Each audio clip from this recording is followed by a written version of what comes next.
Estamos vivendo uma epidemia de solidão. Um estudo feito em 2023 pela Meta e pelo Gallup, em 142 países, revelou que 1 em cada 4 pessoas no mundo se sente sozinha. A população brasileira já foi considerada pela Organização Mundial de Saúde a mais ansiosa e a 5ª mais depressiva no mundo, além de ser uma massiva consumidora de medicações psiquiátricas, ansiolíticas e hipnóticas. Em maio de 2023, o cirurgião-geral dos Estados Unidos, Vivek Murthy, divulgou um relatório sobre a epidemia que cresceu silenciosamente no país durante décadas. Ele fala que o impacto da mortalidade dessa epidemia de solidão é semelhante a fumar 15 cigarros por dia. Não adianta a gente combater o tabagismo se a gente continuar desconectados uns dos outros. De certa forma, a solidão é um produto do nosso modelo de vida contemporâneo. Individualista, autocentrado, hiperfocado no trabalho, com cada vez mais redes sociais e conexões, mas cada vez menos vínculos. A gente está vivendo em tempos de intimidades frias ou intimidades artificiais. Esses são 2 conceitos de 2 pensadoras que eu admiro muito. A era das intimidades frias é um conceito criado pela Eva Illouz, socióloga e professora da Universidade de Jerusalém, que foi apresentado aqui pra gente pelo psicanalista André Alves. Inclusive, vale muito vocês ouvirem a entrevista dele aqui, de por que as relações não aprofundam. E as intimidades artificiais são tema de uma palestra do South by Southwest, da Esther Perel, terapeuta belga, que é especialista em relacionamentos afetivos. Ela faz um paralelo das intimidades artificiais com a inteligência artificial. E nos 2 conceitos, a ideia é de que a gente está criando conexão, mas não está criando vínculos. Ou seja, a gente até acessa a pessoa, mas a gente não aprofunda, não toca o vulnerável, o sensível, o silêncio, a dúvida, o que mexe na gente. E é interessante porque a Illouz fala que a gente tem um discurso de não, eu quero mergulhar, eu quero a profundeza sim, tô querendo me jogar de cabeça. Mas a verdade é que a gente está vivendo dinâmicas sociais que mantêm a gente no raso, na falta de autenticidade, na falta de compromisso, na falta de intimidade genuína. E isso tem muito a ver não só com o fato de todas as nossas relações estarem cada vez mais intermediadas pela tecnologia, como com todas as nossas relações serem pautadas cada vez mais pelo ideal do eu. É o meu ideal de eu se relacionando com o seu ideal de eu, porque afinal de contas, a gente está criando grandes avatares. Eu quero tanto te impressionar que eu vou criando uma persona não só no meu LinkedIn, no meu Instagram, no meu YouTube, mas também nos encontros. E aí eu chego no encontro com uma realidade editada, a partir do que eu acho que você vai gostar de mim.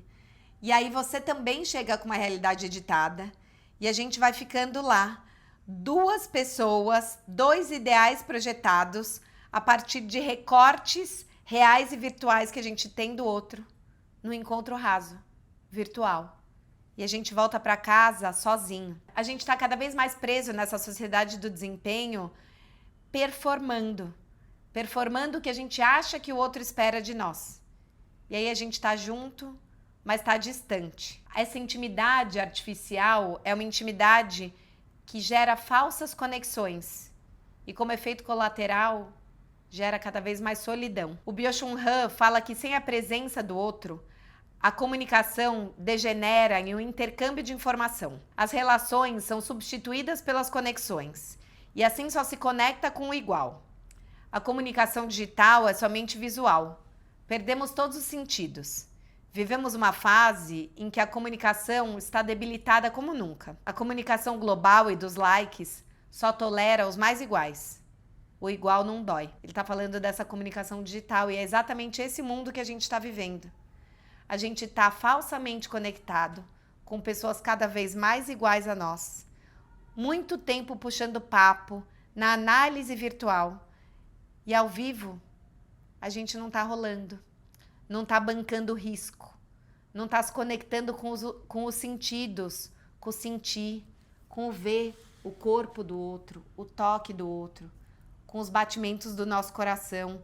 É como luz em meia voltagem, sabe? Você acha que não tá escuro, que aquilo tá tranquilo, você até põe as coisas para carregar, mas não alimenta nada. E aí as coisas descarregam muito mais rápido. Isso tá drenando da gente uma energia gigante. E aí a gente fica preso na tela do celular, só mais 5 minutos, conversando com 8 pessoas no aplicativo, ao invés de sentar com uma, para tomar um drink. Ah, porque é melhor aumentar as possibilidades, até ter certeza. E aí você termina mais uma semana sozinho. No trabalho da Esther Perel, ela aponta que a solidão moderna se mascara com essa hiperconectividade. E aí eu acho muito interessante, porque ela dá um exemplo bem mundano nessa palestra dela do South by Southwest, que ela fala assim, tá bom, você pode ter 100 mil amigos virtuais, mas se você for viajar e precisar de uma pessoa para ir dar comida pro seu gato, pro seu cachorro, para quem você vai pedir? E vendo essa palestra, na hora me veio uma coisa que aconteceu esse carnaval comigo. Eu tava num bloquinho pré-carnaval aqui em São Paulo, e aí um cara me parou no bloquinho e falou, Carol, muito obrigada, eu ouço todos os seus podcasts. Para mim ele foi super importante, eu me separei ano passado e ouvi seus podcasts e a coluna da CBN me ajudou muito. E eu sempre fui um cara muito sociável, cheio de amigos. Então eu achei que passar pela separação não ia ser tão doloroso, apesar de ter sido ela que quis separar. É claro que eu tava vivendo um luto, mas eu tava ali, né? Saindo, ocupando meu tempo e aparentemente estava tudo mais ou menos sob controle. Em janeiro eu tive que fazer uma endoscopia e minha família mora fora de São Paulo e eu percebi que eu não tinha quem chamar. Quem você chamaria para fazer uma endoscopia? A gente nunca se sentiu tão sozinho. A gente tá nesse lugar de conexões editadas, moderadas, mediadas. E eu vejo que a gente quer tanto ter controle, né? Então a mensagem é isso. Eu leio, releio, tenho tempo de interpretar. E aí eu mando para as amigas, o que você acha? Mando isso? Mando aquilo? Você já conversou com 80 pessoas sobre a mensagem, menos com a pessoa com quem você quer falar. Aí ela manda a mensagem, ao invés de você ligar, conversar, marcar o drink, você manda o print da mensagem para o mesmo grupo de amigas e aí você passa mais tempo conversando sobre a história do cara ou da mulher com o seu grupo do WhatsApp do que com a pessoa, para te passar uma suposta sensação de segurança. Só que, na verdade, o amor passa pelo inseguro, pelo imprevisível.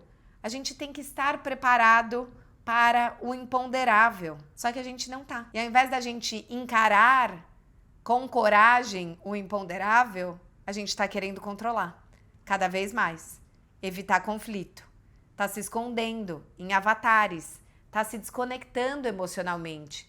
Tá com medo de que o outro veja o meu transbordar de emoção. A gente é o país mais ansioso e muito deprimido e ninguém fala de saúde mental porque não quer mostrar pro outro que tá doente. A gente tá doente. A gente precisa poder falar sobre isso. Mas a gente tá morrendo de medo que o outro veja a gente sem filtro. Eu ouço isso muito na clínica. Eu tenho medo de assustar, de pressionar. E aí a gente transa e sai correndo. Não quer ficar de manhã. A gente precisa poder ficar de manhã. A humanidade compartilhada é isso. Eu penso o quanto a lógica da inteligência artificial tá atrofiando mesmo essas nossas relações reais. E a Esther Perel aponta muito isso na fala dela. O como a inteligência artificial tá influenciando diretamente a construção dessa intimidade artificial. Porque na inteligência artificial você tem respostas rápidas. E a gente já vivia isso no Google. Agora com o ChatGPT, isso foi para a 10ª potência. Você pergunta, você tem a resposta em microsegundos. As respostas são certas, são inteligentes, elas resolvem os seus problemas e elas são objetivas. E aí, o que você quer? Você quer que o cara ou a mulher que você está saindo tenham respostas rápidas. Essa história está indo para frente ou não está? Seja objetivo. Eu quero entender o que está acontecendo. Eu quero resolver esse problema. Eu quero ter as conversas certas, os programas certos, as palavras certas. E eu me cobro isso também. E aí parece que qualquer erro que eu fiz, que talvez nem seja erro, é inadmissível. Aí você fica, nossa, foi isso que eu falei, que desandou a relação, não devia ter falado, não devia ter proposto. No amor e na relação, quem que determina o que é o certo? Mas a gente tá nesse consumismo material e aí esse certo parece que é definido por um valor de mercado dos afetos, né? E é muito louco porque a gente tá nesse lugar do não, tô buscando o conforto e a segurança no digital, mas essa segurança tá gerando um desconforto imenso. Tem uma pesquisa feita em 2019 pelo Indicador de Confiança Digital, que é o ICD, conduzido pela Fundação Getúlio Vargas, que mostrou que para 41% dos jovens brasileiros, as redes sociais causam sintomas como tristeza, ansiedade ou depressão. A gente tá ficando doente, a gente tá atrofiando a capacidade de sustentar o silêncio, o desconforto. E aí a gente reclama que a conversa fica no digital, mas a gente tá se protegendo no digital. E eu vejo um aumento gigante de uma ansiedade social pós-pandemia. A gente tá perdendo a capacidade de puxar papo. Você chega no bar e tá todo mundo no celular. Você vai pra uma festa, passou 5 minutos, não é legal, você vai embora. A gente não tá interagindo ao vivo. Mesmo numa mesa de amigos. Você passa 2 semanas tentando marcar um encontro com seus 8 amigos. O primeiro que puxa o celular, todo mundo puxa. A gente não tá interagindo no presente. Ou mesmo quando você vai, de novo, você já foi com a pauta. A pessoa tá falando, você já tá puxando na tua cabeça. Ah, ela falou da praia, então também vou falar as coisas que eu gosto da praia, vou contar que a minha avó tinha casa na praia. Você vai pro similar. A gente ou quer falar para impressionar, ou quer falar o que você acha que a pessoa vai gostar de ouvir, ou quer falar coisas parecidas. E aí a conversa cansa. Ao invés da gente ser mais jazz, mais improviso, mais forró, parar de ser avatar de nós mesmos, sabe?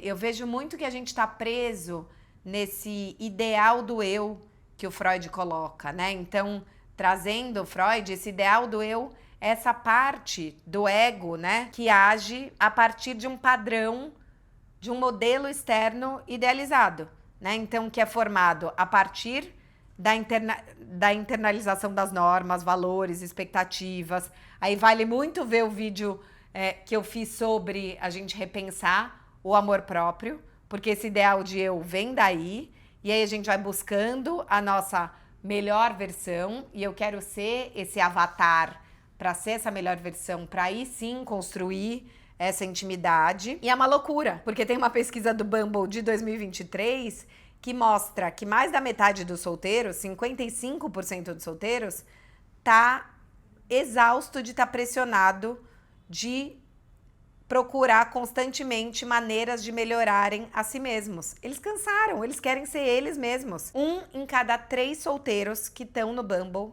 se sentem indignos de um parceiro se não investirem em si mesmos. Pra onde a gente vai com isso, gente? A gente tá exausto. É impossível a gente se propor intimidade se a gente tá sempre querendo melhorar. A gente tá querendo cada vez mais acertar, cada vez mais cedo, e isso leva a gente para um pensamento produtivizado. Aí eu sinto que a gente tá quase todos querendo ser meio atendentes de loja, que a pessoa chega e você fala, o que eu posso fazer por você? É meio um chatbot. A gente, é por isso que tá a intimidade artificial. A pessoa chega, ao invés de você sentir, o que eu posso fazer por você? A gente tá fazendo um pelos outros e não estando. E aí, eu acho que isso é anterior até à tecnologia, né? A gente meio aprendeu a fazer para ser querido. Isso é um traço um pouco cultural. A gente aprendeu com as nossas mães. Eu cozinho para a família, eu faço a cama, eu faço a mala, né? Nós mulheres aprendemos que cuidar é uma forma de amor. Os pais falaram, não, eu coloco o dinheiro da casa, é produzir o capital. A gente faz para impressionar. Eu falo na análise muitas vezes, me sinto uma criança de 5 anos fazendo um desenho, falando, pai, olha o que eu fiz. E aí a gente fica pensando isso, né? O que eu tô fazendo pelo outro e o que o outro está fazendo por mim? Qual é a função do outro na minha vida? E se o outro não tiver função? A gente quer ser necessário, a gente quer performar. E isso favorece muito dinâmicas de codependência. A gente está confundindo controle, cuidado com amor. Isso também leva a gente para um delírio narcísico, porque faz com que tudo dependa de nós, ao invés da gente só ser, Não existe intimidade se a gente ficar nesse lugar produtivizado do fazer, fazer, fazer. Porque aí a gente quer tanto otimizar o tempo juntos que a gente não está desfrutando. Não existe intimidade sem deleite. Porque o jantar das amigas tem que ter pauta, o primeiro encontro tem que ser incrível, vocês têm que fazer coisas muito interessantes, você sempre tem que impressionar. De novo, você perde intimidade, você tem medo de ser descoberto, a gente tem que mostrar o show. Eu falo que parece que os solteiros estão sempre num grande palco de solteiros got talent. Você tem 1 minuto e meio para fazer seu show e arrasar, senão o outro concorrente vai ganhar a vaga. E aí você joga no seguro. A gente tá sendo meio love entertainers de nós mesmos. Tem uma professora que chama Sheila Leeming, que fala que talvez essa epidemia da solidão venha porque a gente tá parando de se atrever a passar tempo com outro sem fazer nada. A gente pode simplesmente estar uns com os outros. O amor pode se dar sem que exista uma moeda de troca. Eu só estou. A gente pode só estar. E esse vincular no fazer também é um dos motivos que a intimidade artificial está se tornando um problema nos casais, não é só no começo das relações. Tem uma outra palestra que aconteceu esse ano no South by Southwest, do Jay Shetty, muito interessante, que chamava Eu tenho saudades de você quando você está do meu lado. E o que ele coloca nessa palestra? Que a proximidade física não resolve a distância emocional. Tem muita gente que namora, mora junto, é casada e ainda assim se sente sozinha. Passar o fim de semana com parceiro, com parceira, não faz com que você sinta que vocês estão passando tempo juntos. Quantas vezes você não volta de uma viagem ou você passou o fim de semana junto com a pessoa que você é casada ou que você mora junto ou que você namora e você fala, nossa, mas a gente nem passou tempo juntos. Porque você ficou meio cuidando das crianças e a pessoa ficou no celular, ou você ficou resolvendo um pepino do trabalho. Não é sobre tempo. É sobre qualidade de vinculação. A gente fala sobre tô me sentindo sozinho e a gente deveria pensar, será que eu tô me sentindo conectado, vinculado a você? Qual é a qualidade dessa conexão? E aí ele traz uns dados que eu acho maravilhosos pra gente refletir. E eles são assim, ó. Pensando no tempo e na qualidade desse tempo que a gente passa em casal, tá? Esses dados são Estados Unidos, mas pode ser que Brasil sejam bem parecidos. Então a gente passa cerca de 36 horas por semana nas redes sociais e assistindo TV. Passamos 8 horas conversando com os nossos parceiros. Ou seja, a gente passa 4 vezes mais tempo na TV e nas redes sociais do que com os nossos parceiros. E dessas 8 horas, a gente passa 1h30 brigando. Até aí, os mais otimistas pensariam, bom, tudo bem, vai, sobraram 6h30, não é tão ruim. Mas o que a gente está fazendo com essas 6h30 semanais juntos? Quase 1/3% dessas pessoas discutem sobre coisas sem importância. Tipo, a toalha molhada na cama, o toque do celular tá muito alto, você dança de um jeito estranho. E o pior é que a gente discute sobre essas coisas e elas vão escalando e a gente nunca para no fim da discussão e fala, nossa, desculpa, por que a gente tá discutindo por essa bobagem? E aí você até fala na sua análise ou pros seus amigos, nossa, eu discuti por uma bobagem, mas a gente não quer assumir que foi uma bobagem pro parceiro ou parceira e vai ficando uma rusga. Depois, ele conta, 23% do tempo da semana do casal, 23%, hein, gente? Quase 1/3, é gasto com discussões sobre o que cozinhar. O que a gente vai comer hoje? Vamos pedir, vamos cozinhar, o que a gente vai fazer? Depois, 1 em cada 10 casais discute sobre a temperatura do ambiente pelo menos 5 vezes por semana. Tá quente, não tá quente, liga o ar-condicionado, não liga, liga o ventilador, qual a temperatura que põe, abre a janela, não abre a janela. 1 em cada 5 casais discute sobre o que assistir na TV 2 vezes por semana ou mais e acaba não assistindo nada. Gente, eu acho que esse 2 vezes por semana ou mais deve ser muito mais. Porque a quantidade de vezes, né, que fica assim, que a gente vai assistir, daí você fica lá, zapeia, fica tarde e dorme. 1 em cada 10 casais discute pelo menos 4 vezes por semana sobre quem vai lavar a louça. E esse dado eu achei maravilhoso. 28% das pessoas que vivem com o parceiro ou parceira admite abertamente que dá mais atenção ao animal de estimação que mora na casa do que ao parceiro ou parceira. Quer dizer, a gente transformou os casamentos em pequenas empresas, em burocracias. A intimidade que a gente está vivendo no casal é o quê? Compartilhar problema. Eu tenho intimidade para jogar aqui o problema, eu chego em casa e falo mal do meu chefe, falo mal da minha mãe, falo mal da sua mãe, falo mal das crianças. Aí a gente resolve o que vai ter de jantar. É tudo um grande saco. Por isso que a intimidade do casamento está sendo vista como tediosa. E aí, o que eu sinto e o que eu quero propor aqui para a gente poder construir intimidades mais reais? Primeiro, a gente precisa sair dessa falácia dos amores leves, né? O André Alves falou sobre isso na entrevista dele, eu quero trazer de novo para essa pauta, que não existe essa ideia de amor leve. Inclusive, eu já falei aqui sobre anorexia emocional e afetiva, e acho que esse assunto também tem a ver, que assim, amor leve é um amor que não pesa. E não existe amor sem conflito, sem mal-entendido, sem atrito, sem peso. E a gente não tá querendo, né? Já tenho tanto problema na vida, mais um. Não vai dar. Sim, mais um. Amor tem conflito. E a gente precisa poder sustentar os conflitos e aprender a ter conflitos com afeto.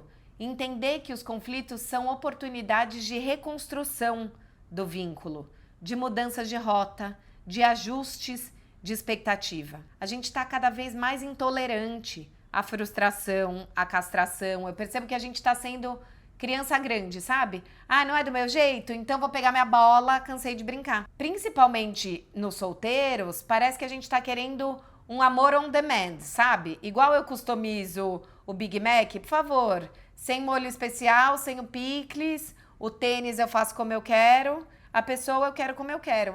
Nossa, ela ouve sertanejo, não gosto, usa regata. A gente tá mais exigente ou intransigente?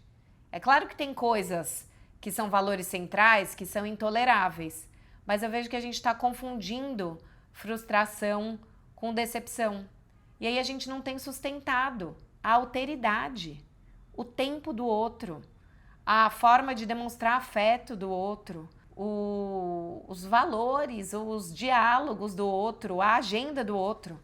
Não, porque eu não quero abrir minha agenda, né? É um pouco assim, quem quer faz por onde.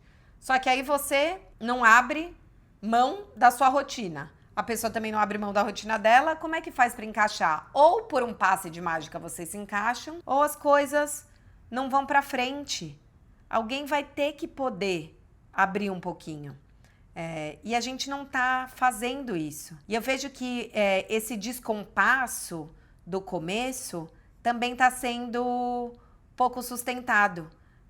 Esse desencontro que acontece, né? A gente quer que as coisas corram no meu pace.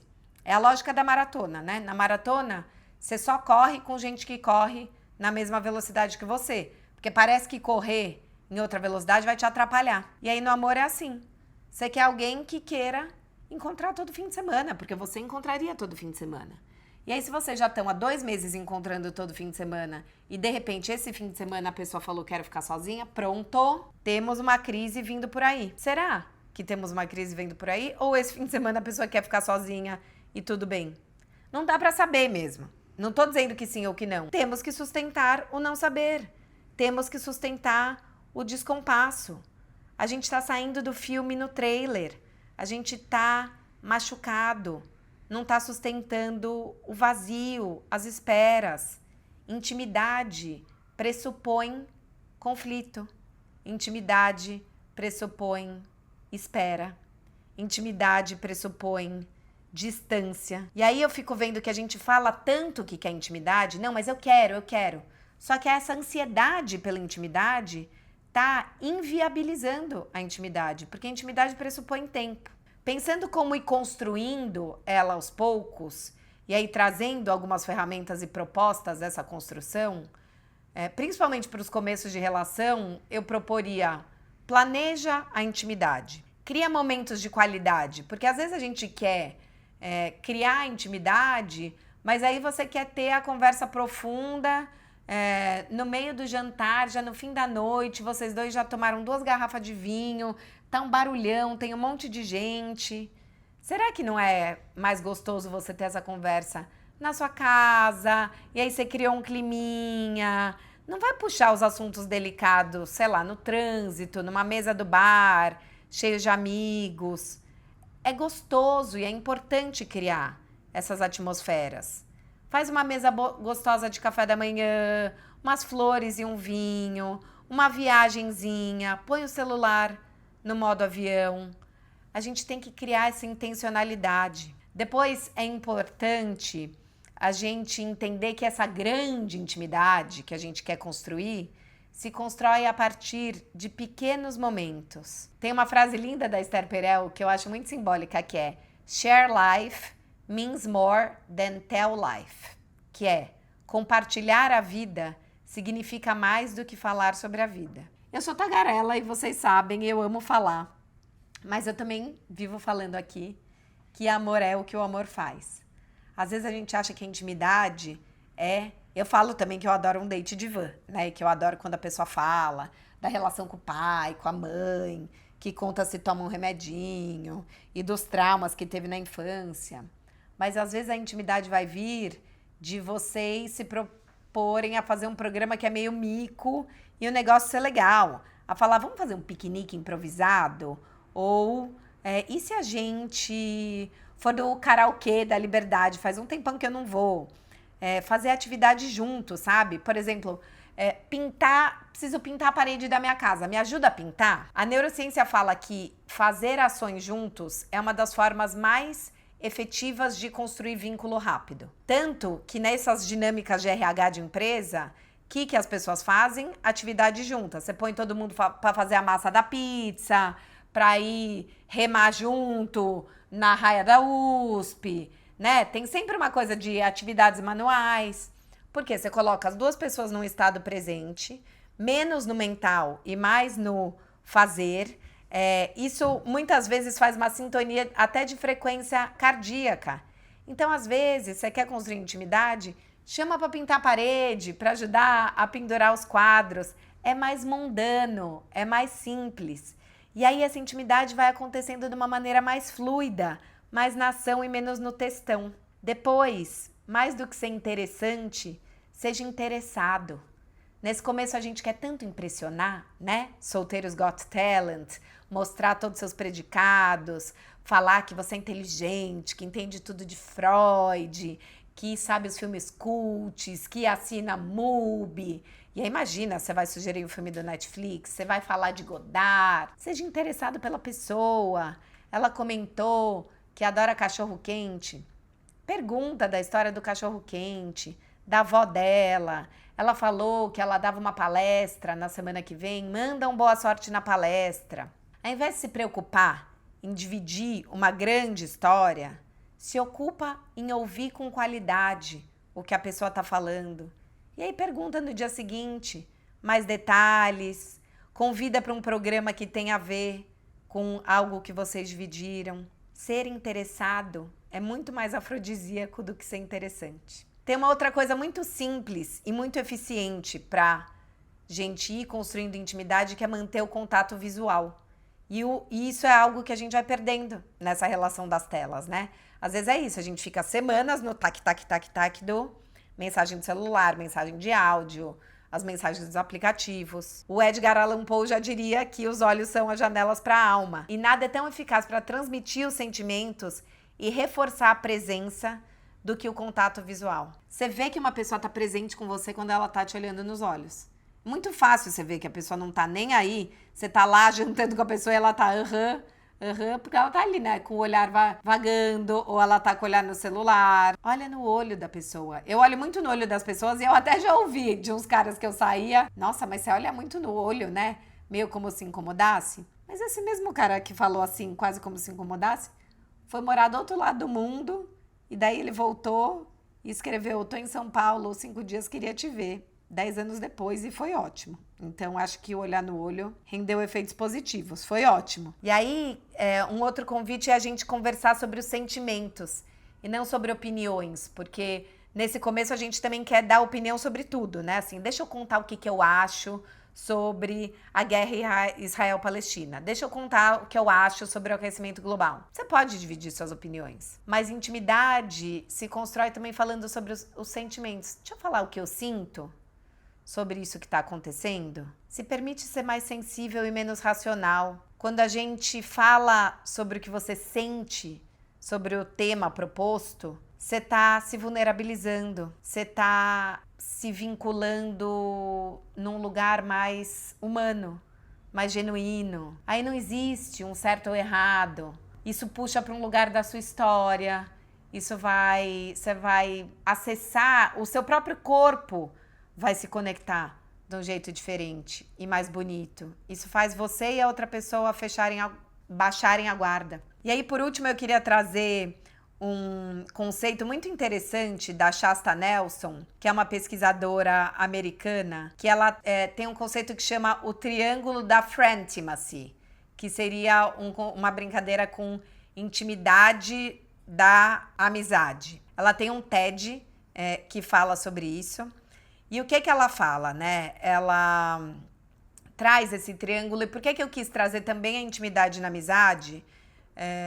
Porque muitas vezes a gente pode aplicar essa intimidade para as relações, mas eu acho que é importante a gente também, para as relações de parceria amorosa, e é importante a gente também trabalhar na intimidade. Nesse TED dela, ela fez uma pesquisa com mais de 6 mil pessoas, perguntando quanto essas pessoas se sentiam íntimas ou conectadas dos seus amigos. Pergunta de 0 a 10. Então, quão satisfeita você está hoje com a conexão com as suas relações de amizade? Sendo 1, nada satisfeito, e 10, muito satisfeito. E mais de 70% das pessoas disse 5 ou menos. Sendo que 2 vezes mais pessoas escolheram 1 ou 2 do que 9 ou 10. E aí, o que está acontecendo com a gente? A gente está também criando intimidades artificiais dentro da amizade.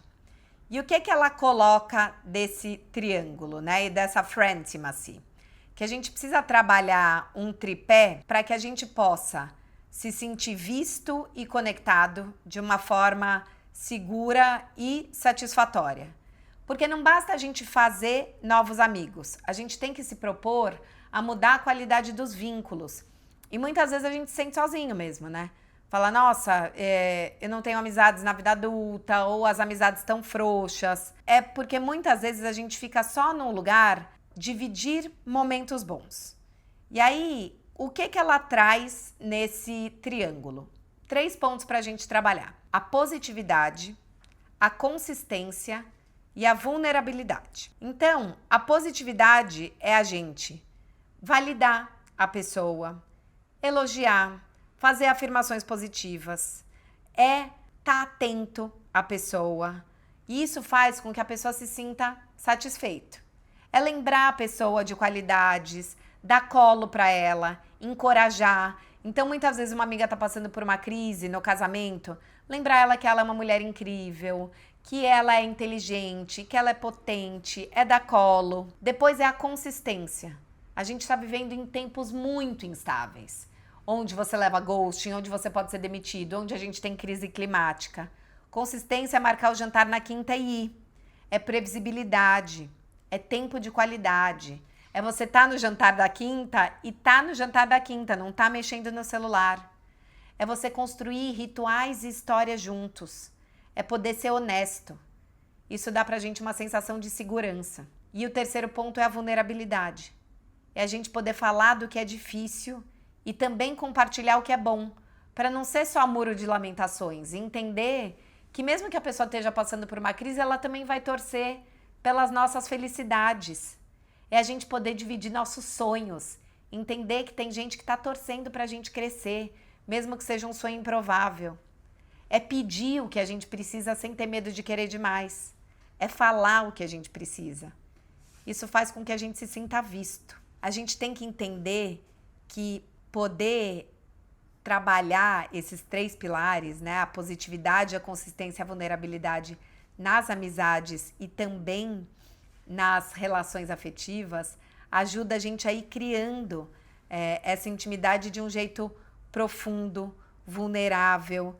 E isso ajuda muito a gente a manejar o estresse e reconstruir os nossos vínculos diariamente. E aí, por último, o convite que eu queria fazer pra gente é que a gente possa confiar uns nos outros e apostar no amor. A gente anda muito defendido e talvez essa intimidade artificial e essa busca por certezas venha desse lugar asséptico. Tem pessoas que são sacanas, talvez seu marido esteja te traindo, o mundo anda caótico, sim, mas a intimidade só vai acontecer se você arriscar. Você precisa confiar que a sua abertura não vai ser aproveitada ou usada contra você. Senão, por que você arriscaria? E essa etapa necessária inclui a identificação dos seus próprios problemas relacionados à confiança. A gente pode registrar um diário mesmo. Quais foram as minhas dores? Aonde eu fui traída? Aonde eu fui machucada? Isso é meu. E aí eu posso até contar para as pessoas. Eu tenho que me permitir sentir e ressentir e levar para terapia a tristeza, a raiva, a vergonha, elaborar essas dores passadas e me abrir para essas histórias presentes, com intimidade para falar sobre tudo isso. Tem muita gente legal no mundo, com vulnerabilidade, paciência, presença e amor. E eu acho que a gente pode construir intimidades reais e lindas.